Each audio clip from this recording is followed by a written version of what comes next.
The following episode of Dad vs. Daughter was made possible by a contribution from Asmodee. Hello and welcome to another episode of Dad vs. Daughter. I'm Tim the Dad, and today I'm going to be taking a look at Forest Shuffle from Lookout Games and Asmodee. Now, this is a card drafting game where we are going to be planting trees and putting animals and flora and fauna all around those trees in order to try to get points. The best way to get those points is through combos. So let's get it to the table. I'm going to show you how the game is played, and then I'm going to tell you what I think. Check it out.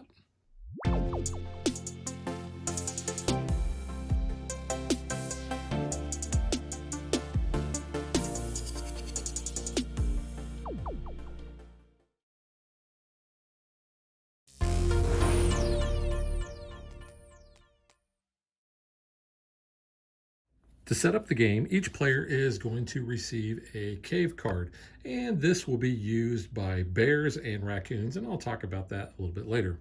You're going to locate the 3 Winter is Coming cards, and you're just going to kind of set those aside for the moment.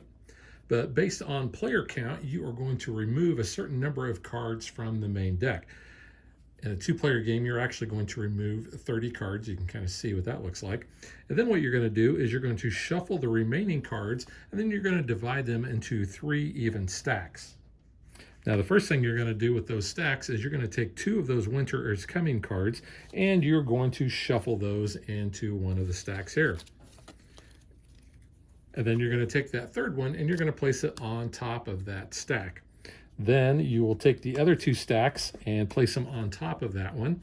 And then you're going to set that next to the board, and that will be your draw pile. Each player is going to be dealt 6 cards, and if they do not have at least 1 tree, they get 1 mulligan, meaning they will discard these 6 cards and they will draw another hand of 6. However, if they don't draw a tree in that new hand of 6, then they have to play what they have. You only get to mulligan once. The player who last took a walk in the forest will be first player, and then you're ready to begin the game.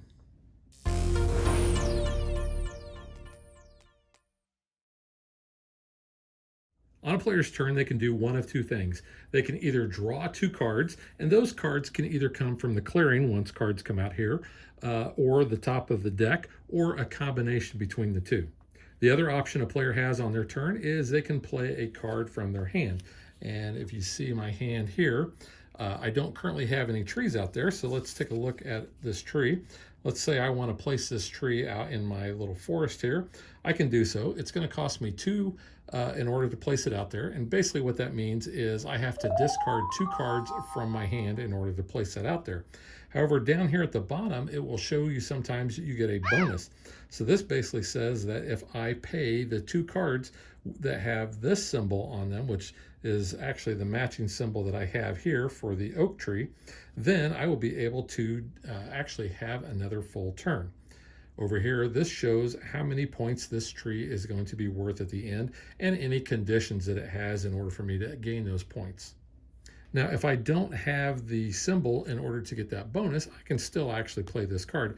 I just don't get that bonus. So let's say on my turn that I decide to go ahead and I want to play that oak tree down.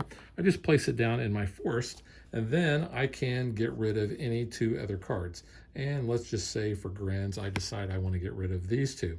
So essentially what I will do then is I will add them to the clearing.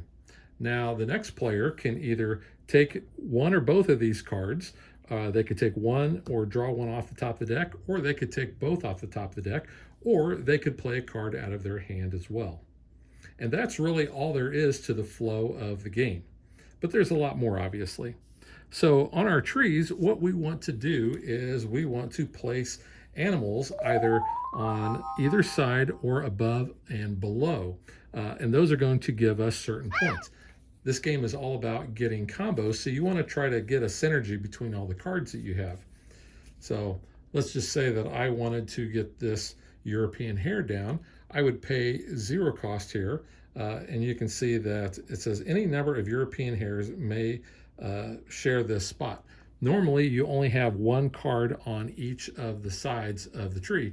However, this card kind of allows you to break that rule as long as it's another European hare that you're placing where one already exists. So after I pay the cost for that, I simply just tuck that so that side of the card remains. Let's say on a future turn, I decide to play the lynx. After paying its cost, I can tuck it under this side of the card. And I don't have to wait for the tree to be full in order to play another tree. Also to note that when you play a tree, the board down here will remind you that anytime you play a tree to your forest, you are actually going to take the top card off of the draw deck and you are going to add it to the clearing. The last thing that you're going to do at the end of your turn is you are going to check and see if the clearing has 10 or more cards in it. If it does, then all of those cards are actually removed from the clearing and placed over here in a discard pile. And those will not be used the rest of the game. So just following up, you can see if I paid the cost, I could place that card above and I could place this card below. Now, some cards actually have a set collection bonus to them. So you can see with the fireflies, the first one is not going to give me any points, but if I have 2 of them in my forest, I get 10. If I have 3 in my forest, I get 15. And if I have 4 in my forest, I'm going to have 4. Now, if you look really close, you can see right there, there is a number that says 4. That tells me that there are only 4 fireflies in the entire deck. And since in a 2-player game or anything less than the max, we're going to be removing cards, I may not know exactly how many of those are going to be in the game. Now, players are going to keep taking turns and they're going to be drawing cards or they're going to be playing cards. Cards are going to get added to the clearing. We're going to increase our forest until those winter is coming cards come out. So when the first one comes out, no big deal. But the person who caused this to be drawn would then draw another card. However, if they've played a tree and they're drawing a card to add to the clearing, they would basically just set this card aside and then draw another card and add it. Or if they were drawing cards into their hand, they would just place the forest or the winter card aside and they would draw another card into their hand. The same thing happens when the second winter is coming card comes out. And then finally, when that last third winter is coming card comes out, that ends the game immediately. So the game does come with a score pad, and it's real easy to do the scoring. Basically, you're going to get points from the trees, either the points that they give you or if you have like the set collection or whatever. Then you're going to get points based on the cards that are on the tops and the bottoms of your trees. And finally, you're going to get the points that are generated from the cards that are on either side of the trees. And that's really all there is in playing Forest Shuffle. Now, obviously, there's a lot of cards that create synergies. There are cards that are going to give you points if you have all of the different 8 types of trees that come out. And I do also want to point out too that if you ever want to, the back of the card is a tree sapling. You can see it's got the little tree icon down here. So if you had a card in your hand that you didn't really want to play, but you wanted to get a tree down, you could actually play this down into your forest, and you can place cards on all of the sides just like it was any regular tree. However, you'll notice that it doesn't give you any victory points. It does not count as a separate type of tree and has no synergy with any of the other cards. So let's run through the different types of trees that we have. We have the beech tree, which basically says that each beech tree here is going to be worth 5 victory points if I have at least 4 in my forest. I have the sycamore, which is going to give me 1 point for every tree in my forest. The silver fir is the bonus, is going to allow me to play a card with this symbol for free, and it's going to be worth 2 points for every card that I have attached to it. So I could have normally 1 on all the sides and above. If I had other cards like that European hare, that's going to give me more points as well. The Douglas fir is going to give me a bonus if I play with the actual same symbol that the Douglas fir is. I get an extra turn, and each one is going to be worth 5 victory points in my forest at the end of the game. The birch is going to allow me to draw a top card off of the deck, and they're worth 1 point at the end of the game. The linden says it's either worth 1 point or it's worth 3 points if no other forest has more lindens. The oak is got a bonus where I could take another turn if I pay for it with the oak symbol. And it's going to be worth 10 points if I have all of the 8 different types of trees in my forest. And then finally, one of my favorites is the horse chestnut. This is going to give you points for however many horse chestnuts you actually have in your forest. Now, each one does not give you the points, but let's say that I had 6 of the horse chestnuts in my forest, then collectively I get 36 points for those. And if I can get 7 or more, that's going to give me 49 points. So there's a lot of different combos that you can put together and try to build a strategy around. One of those is a butterfly strategy where you can see the butterflies are sets. If you can get 5 butterflies down, then they are going to be worth 20 points, which is really cool. But you'll also see that little hedgehog down here. He is going to give you 2 points for every butterfly that's in your forest. Now you're looking at this and you're saying, okay, well, if I play this butterfly at the top of my tree, that hedgehog is going to be covered up. Well, that hedgehog also exists on other cards too. So I might play this hedgehog if I am trying to go with the butterflies there. We also have reptiles, and this is one of my favorites, is this fire salamander. There's only 3 of them in the deck, and if you can get all 3, that's going to be worth 25 points, which is really kind of cool.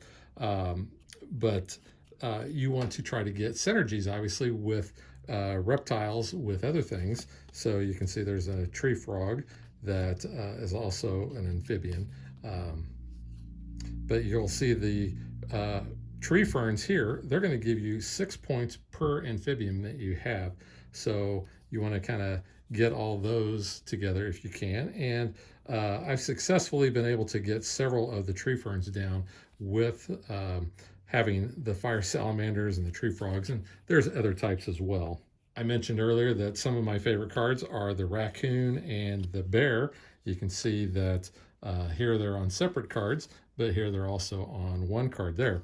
But what I like about the raccoon is that if you do not really have a lot of good cards in your hand, or you're trying to actually hurry up the game, you can play the raccoon, pay his cost, and then take all the rest of your cards that you have in your hand, and those are going to go into your cave, and they're going to be worth a point apiece. But then you're going to be drawing back a number of cards that you just put in your cave. So it's a great way to cycle through the cards. The bear works a little bit different. The bear is basically going to take all of the cards that you have in the clearing and place them in your cave. So you want to try to play that when you have a lot of cards out there. And that's kind of a little double-edged sword because you want cards to get out there, but you got to time it just right so that the clearing doesn't get all the cards wiped out. Another strong strategy that I see play a lot is with both the lynx and the wolf. You can see the lynx is going to give 10 points if there's at least 1 roe deer out. And then the wolf is going to allow you to draw a card for every deer that you actually have in your forest. And at the end of the game, each wolf is going to be worth 5 points times the number of deer that you have. So you want to get these deer out into your forest if you can. You can see we have a red deer whose bonus is if you pay with that type of symbol, you're going to be able to place another deer in your forest for free. You've got roe deer and you've got fallow deer, and you can see the fallow deer is going to give you 3 points for every hooved animal that you have in your forest. The roe deer, and there's different kinds, you are going to get 3 points times that number of trees that you have. So let's see, do I have any other? There's another roe deer right there, and you can see that it actually has the different symbol there. And there's several other combos that you can do, and I don't want to spoil them all, but those are some that I've played and have had played against me quite a bit. So now let's get to what I think.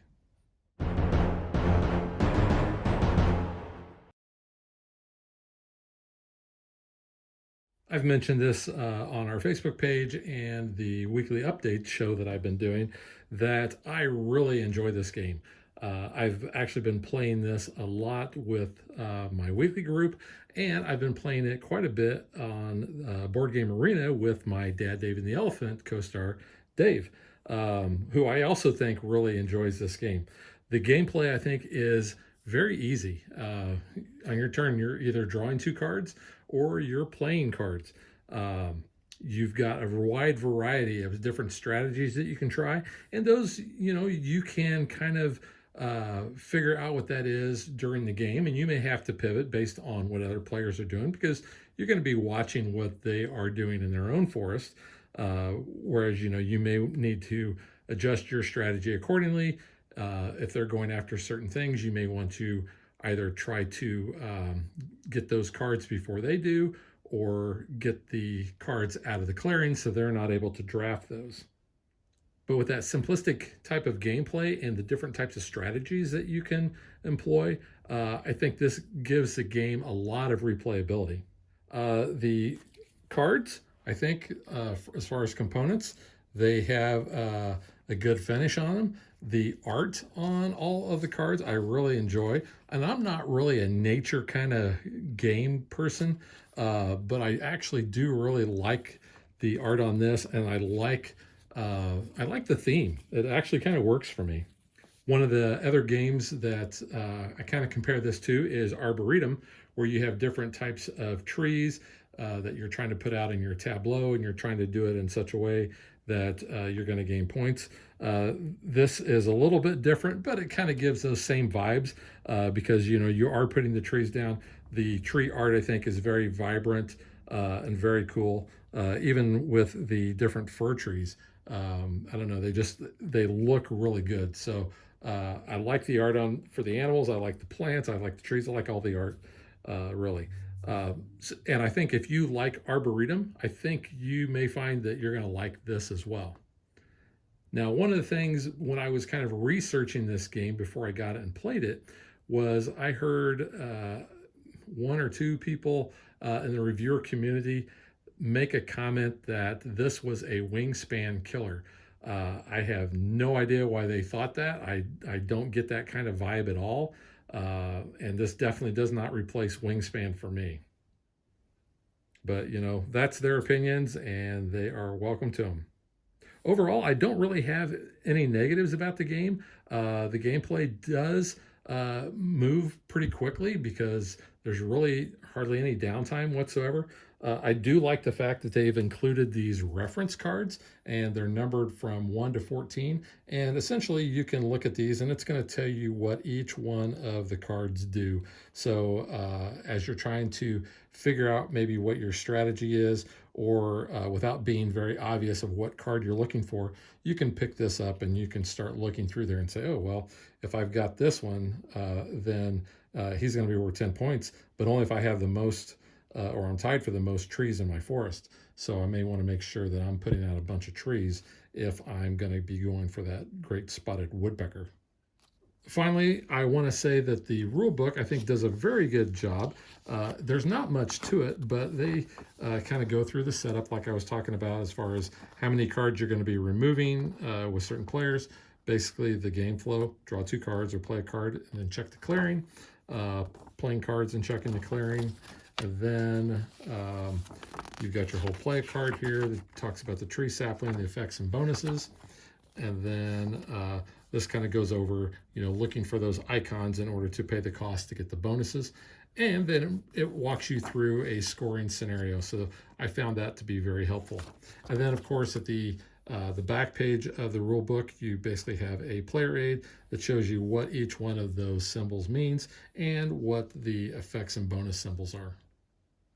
All right, so I'm going to give this game 2 thumbs way up.